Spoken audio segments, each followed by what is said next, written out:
Monahan claims Johnson changed his mind and gave the car to a female friend. We'll keep an eye on that one for you.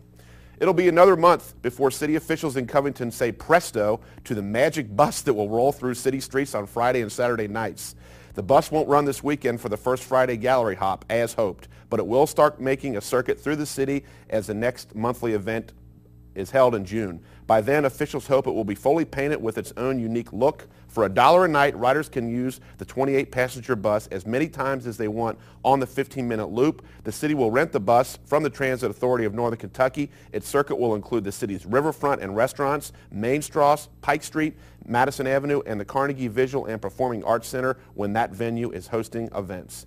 The magic bus. Any of us who came up in the 60s and 70s know the connotation there. With less than 3 weeks until the primary election, Republican Billy Harper is using tax policy to try to draw distinctions between himself and his two opponents in the GOP gubernatorial primary. Harper, who's a Paducah businessman, who, by the way, has already spent $5 million of his own money in his polling at about 14%, is launching a television ad today touting his pledge not to raise taxes. And he's also showing that past votes and policy decisions by his opponents, Governor Ernie Fletcher and former Louisville Congresswoman Ann Northup, have resulted in higher taxes. Harper said that neither of his opponents has signed the pledge not to raise taxes. Harper said the tax modernization plan enacted during the Fletcher administration has raised taxes on some small businesses. Fletcher has acknowledged as much, but also said that overall the plan is revenue neutral, meaning it lowered as many taxes as it raised. Harper said that while a member of the Kentucky General Assembly in 1990, Northup voted for a 1% increase in the state sales tax. The Northern Kentucky Water District plans to seek a rate increase later this month, probably in the 19% range. The exact amount of the rate request, which must be approved by the Kentucky Public Service Commission, is still being worked out. It likely would be in the mid to late 2008 before the rate hike takes effect. That's according to Ron Lovin, who's the Water District President and CEO. Lovin also expects to seek, quote, double-digit water increases every couple of years into the future because of aging water infrastructure, particularly in Northern Kentucky's older river cities, and because of upcoming federal water treatment regulations that do not come with the necessary funding. Nothing new there. The federal government's always telling local entities how to do their job, but they rarely provide funding for it. A typical residential bill is about $30 a month. We're going to have folks from the Water District on the chat room Monday. They're going to talk about their new facility and new headquarters, and we're also going to talk about this rate increase. Nobody likes to pay higher rates, but Northern Kentucky is growing older. We have a lot of older cities, and this infrastructure is starting to wear out. So you're going to see this. Sewer rates as well are also going to be going up to pay for repairs there. A father charged with seriously injuring his 7-week-old son appeared in Kenton District Court Thursday morning.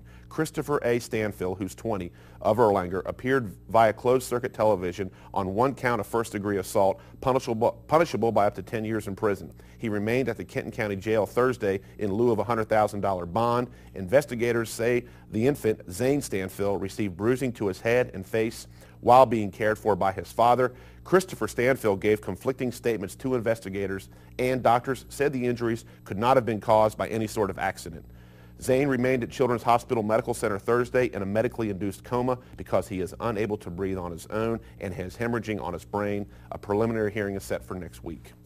And finally, the Queen is coming to the Kentucky Derby.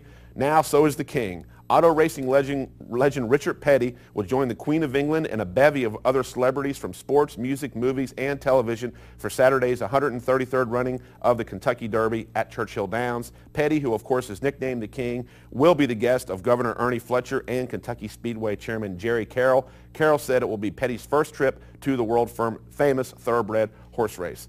I'm not a big celebrity guy, but I've covered the Derby a few times, and it is pretty cool to be on Millionaires Row, walk around. When I was there, I talked to Stan Musial, Rick Pitino, Kid Rock, Pam Anderson, all the different kinds of people. It is kind of a fun way to spend a day, and it's something to see. But it got old pretty quick, and now I could really care less about going.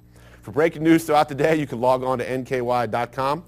We'll also have information all weekend long, including news on the Derby. I do like the race, but I could just do without the crowds and the celebrities. I'd rather sit in my basement and drink a beer and watch it there. Let's take a look at the weather now, brought to you by Arlinghouse Homes. Homes built the way they should be. Oh, looks like a nice weekend. Showers today, high of 74. Showers tonight, low of 61. Showers tomorrow, and a high of 72. For more information about the weather, check out Inside Channel 30, which is the Weather Channel. All right, when I come back, I'm going to have something on the show that I always enjoy. We're going to have some dogs out here. We're going to have a dog trainer out, and we're going to see if we can learn anything, especially with my 2 dogs. I wonder if you can teach the dogs to walk in and go to the bathroom right on the floor, because that's what my dogs do best.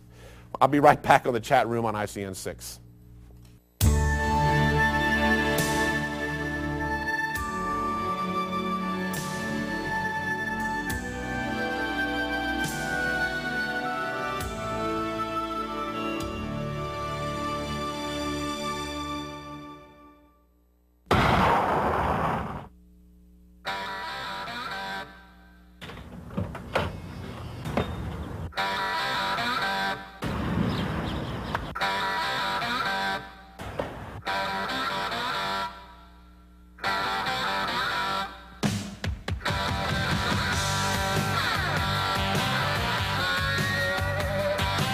Mother's Mulch. Don't miss the Mother's Day mulch sale starting Monday. All right, it's a good Friday here on the chat room. We're going to have a lot of fun today with Sam Malatesta, who's the developer of the Who's the Dog method. Sam, dog training, thanks a lot for coming on. Thanks for having me. All the way down from Ontario, Canada today. Yeah. Well, first of all, tell us about your method and then why you're down here in Northern Kentucky. Well, the Who's a Dog method is developed on the understanding of the man or person-dog relationship. A lot of people, and in my past years of being taught, was about just obedience.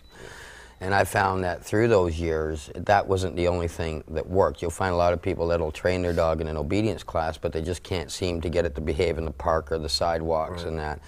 So through the years of experimentation, I found out that obedience is really not the key. There's a step before that, and that is building the trust and respect that you need from your dog. So how did you get into this? You've been doing it since you were a kid? When I was a child, 6 years old, there was a person in town that was working with shepherds, and I was amazed. And I guess I had the dog bug from a kid, and then I just developed it and honed it from there with several teachers.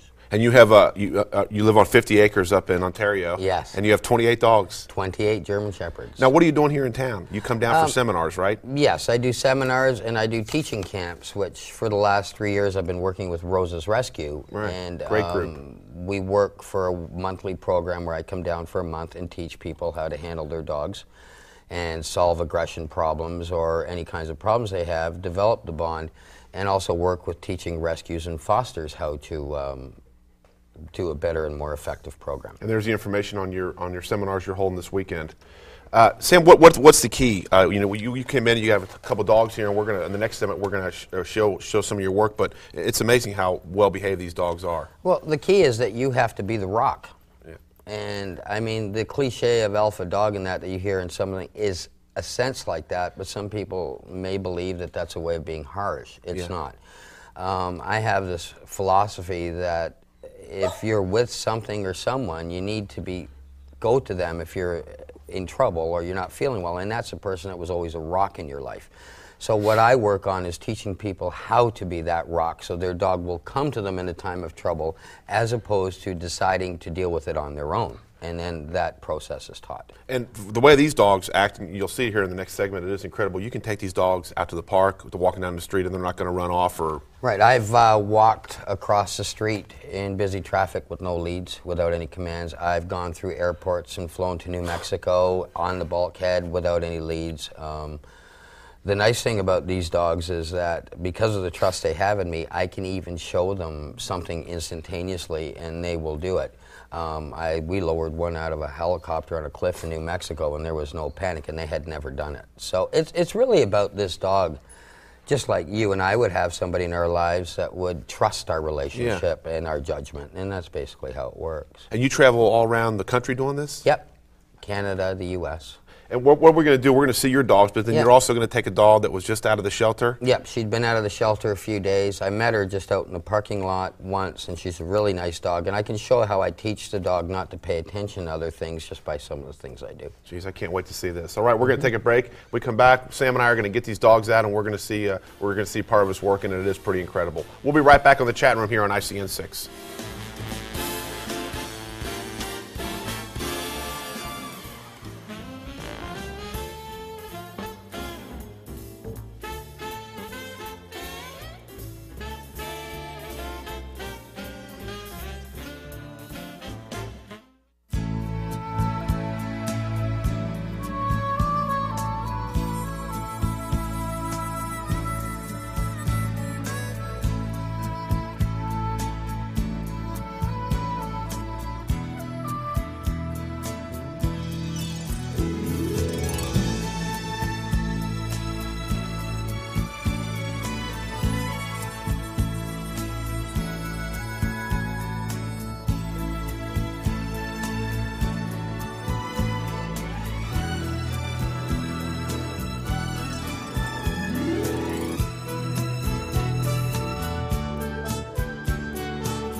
I'm Charlie Coleman, host of Northern Kentucky Sports Legends. Coming up on our next show will be Northern Kentucky legend Reed Tyler. The gentleman that was refereeing the ball game was also assistant banker in the bank there, and he knew me and my family, and he knew it was my senior year. And he asked me, he said, "Reed, where are you going to college?" And I said, "Mr. Flannery, I don't think I can go to college." And so then he told me, he said, "Well, if you want to go, I'll pay your way."